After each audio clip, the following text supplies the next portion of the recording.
আমার আম্মু কোরবানির সময় কোরবানির মাংস যেভাবে রান্না করতো একদম সাধারণভাবে, আজকে আমি ঠিক সেই সাধারণভাবেই গরুর মাংস রান্না করব। তো এখানে রান্না করার জন্য 3 কেজির মতো গরুর মাংস নিয়ে নিয়েছি। এখানে কিন্তু হাড়, কলিজা এমনকি একদম ফ্রেশ মাংস নিয়ে নিয়েছি। সব কিছু মিশিয়ে রান্না করলে খেতে ভালো লাগে। তো এখানে 3 কেজির মতো মাংস ছিল, খুব ভালোভাবে পরিষ্কার করে কয়েকবার ধুয়ে নিয়েছি। এখন রান্নার জন্য চুলায় একটা কড়াই বসাই দিয়ে দিলাম সয়াবিন তেল। তেলটা যখন গরম হয়ে আসবে এই পর্যায়ে দিয়ে দিলাম কয়েকটা দারচিনি আর এলাচ, এরপর দিয়ে দিলাম পেঁয়াজ কুচি আর দিয়ে দিলাম তেজপাতা, দিয়ে খুব ভালোভাবে পেস্টটা ভেজে নিব। তো পেস্ট থেকে যখন একটা কালার চলে আসবে এই পর্যায়ে অল্প একটু পানি দিয়ে দিব। এরপর দিয়ে দিলাম 2 চামচের একটু বেশি আদা বাটা, আর দিয়ে দিলাম 2 চামচ রসুন বাটা, দিয়ে দিলাম 1.5 চামচ জিরা বাটা, 1 চামচ ধনিয়া বাটা, আর দিয়ে দিলাম 10টার মতো এলাচ, দিয়ে খুব ভালোভাবে ভেজে নিব। এরপরে দিয়ে দিলাম হলুদের গুঁড়া আর মরিচের গুঁড়া। হলুদের গুঁড়া মরিচের গুঁড়ার কোনো মাপ নেই, কারণ এখানে আমি আমার পছন্দ মতো দিয়ে নিছি। এরপর দিয়ে দিলাম স্বাদ মতো লবণ, দিয়ে খুব ভালোভাবে মশলাটা কষাই নিব। তবে আমাদের মাছাছিরা রান্না করার সময় কিন্তু মশলা একদমই মেপে দিত না, তাদের পছন্দ অনুযায়ী দিয়ে দিত। তো মশলাটা খুব ভালোভাবে কষানো হয়ে গেছে, আবার একটু ঝোল দিয়ে আবার খুব ভালোভাবে কষাই নেব যাতে করে মশলার ঘ্রাণটা চলে যায়।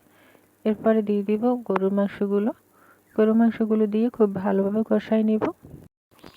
তা আমি আমার আম্মুকে দেখতাম একদম সাধারণভাবে রান্না করতো, কিন্তু সাধারণভাবে রান্না করলেও তার হাতের রান্না ছিল অসম্ভব মজা। আসলে প্রত্যেকটা মায়ের হাতের রান্নাই তাদের সন্তানরা খুব পছন্দ করেন।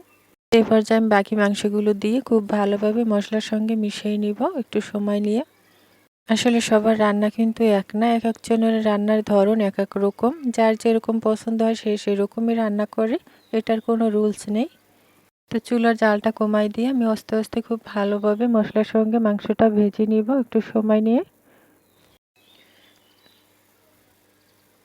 তো অবশেষে কিন্তু মাংসটা খুব ভালোভাবে কষানো হয়ে গেছে। এই পর্যায়ে আমি অল্প পরিমাণে পানি দিয়ে দিলাম, কারণ এই পানিটা দিয়ে আমি আবারও খুব ভালোভাবে মাংসটা কষাই নেব, যেহেতু গরুর মাংস সেদ্ধ হতে কিন্তু অনেকটা সময় লাগবে। তো দেখেন মাংস থেকে কতটা সুন্দর একটা কালার চলে আসছে আর খুব ভালোভাবে কষানো হয়ে গেছে, মাংসটা খুব ভালোভাবে সেদ্ধ হয়ে গেছে।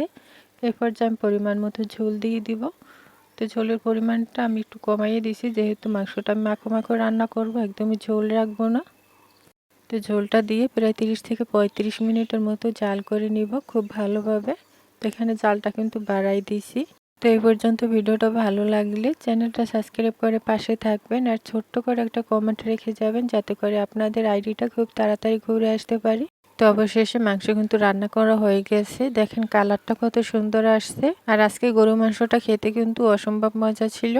তো আজকের মতো এখানেই বিদায় নিচ্ছি, আপনাদের সঙ্গে পরবর্তী ভিডিওতে দেখা হবে। ততক্ষণ সবাই ভালো থাকবেন, সুস্থ থাকবেন। আল্লাহ হাফেজ।